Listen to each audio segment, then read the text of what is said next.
எங்கள் ஜெபங்களுக்கெல்லாம் பதில் கொடுக்கக்கூடிய தெய்வம் நீ ஒருவர் தான் அப்பா.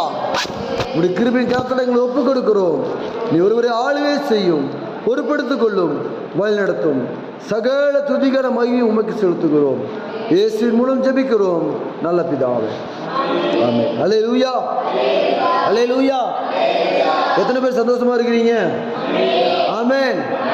நான் ரொம்ப சந்தோஷமா இருக்கிறேன். ஏன்னா இத்தனை நாளாக அங்கே வேலை அங்கேயும் சுற்றிட்டே இருந்துட்டு ஒரு பக்கமாக வெளியே வந்து உங்களையெல்லாம் பார்க்கறதுல, உங்களோட இணைந்து இருக்கிறதுல ரொம்ப சந்தோஷம். அல்லேலூயா, அல்லேலூயா.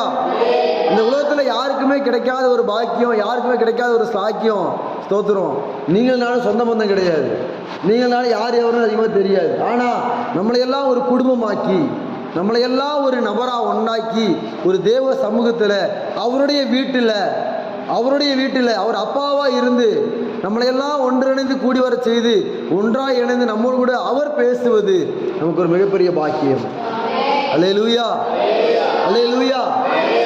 எல்லா குடும்பத்திலையும் ஒன்று சொல்லுவாங்க, ஒரு பெரிய தாத்தா பாட்டி யாராவது வந்தாங்கன்னா அவங்க நடுவில் உட்கார வச்சு, அவங்க கீழே பேரை பற்றியெல்லாம் உட்கார வச்சு, தாத்தா பாட்டி சொல்கிறத கேளுங்கடா அப்படின்னு சொல்லி உட்கார வைக்கிறது ஒரு வழக்கம் முதல்ல இருந்தது. ஆனால் இப்போ யாரும் செய்யறதில்லை. ஆனால் நமக்கெல்லாம் ஒரு பரம தகப்பன் ஒருவர் இருக்கிறார். அந்த பரம தகப்பன் சொல்கிறத கேட்கக்கூடிய பாக்கியம், ஒரு கிருபை, ஒரு தயவு கர்த்தர் உங்களுக்கு எனக்கு அவர் கொடுத்திருக்கிறார். அல்லேலூயா. ஆண்டு மண்ணுக்கு பொண்ணா போகிற ஒரு தாத்தா பாட்டிகிட்ட உட்கார்ந்து கேட்கறத விட இந்த உலகத்தையே ஆளுகை செய்கிற ஆண்டவருடைய சமூகத்தில் உட்கார்ந்து அவரோடு கூட பேசுவது, அவர் சொல்கிறதை கேட்பது நமக்கு ஒரு மிகப்பெரிய பாக்கியம். அல்லேலூயா, அல்லேலூயா.